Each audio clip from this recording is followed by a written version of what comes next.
ആ ഒരു കാല് നമുക്ക് വെക്കാം. സമയമാകുമ്പോൾ അവരത് ചെയ്തു തരും എന്നാണ് പറയുന്നത്. എല്ലാം നഷ്ടപ്പെട്ട ആ ഒരു അമ്മയുടെ ഈ ഒരു എന്താ പറയുക, ഇങ്ങനെ സൗണ്ടിൽ ഇടറുന്ന ശബ്ദമാണ് നമ്മൾ കേട്ടത്. ആ ഇടറുന്ന ശബ്ദത്തിൽ പറയുന്നുണ്ട്, സാറേ എനിക്കൊരു സഹായം വേണം, എനിക്കൊന്നുമില്ല, എല്ലാം നഷ്ടപ്പെട്ടു, എൻ്റെ ഒരു കാല് മുറിച്ചു മാറ്റേണ്ടി വന്നു.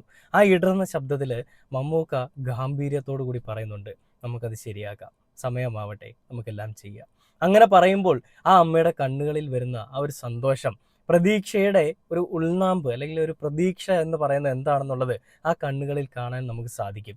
അങ്ങനെ ഒരു പ്രതീക്ഷ കൊടുക്കാനായിട്ട് മമ്മൂക്കയ്ക്ക് സാധിക്കുന്നുണ്ടെങ്കിൽ ആ മമ്മൂക്ക, ഞാൻ ആദ്യം പറഞ്ഞതുപോലെ തന്നെ, ഒരു ദൈവതുല്യം തന്നെയാണ്.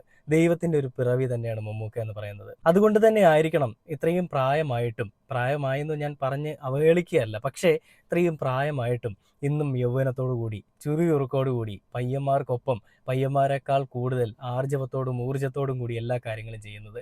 എന്നും അങ്ങനെ തന്നെ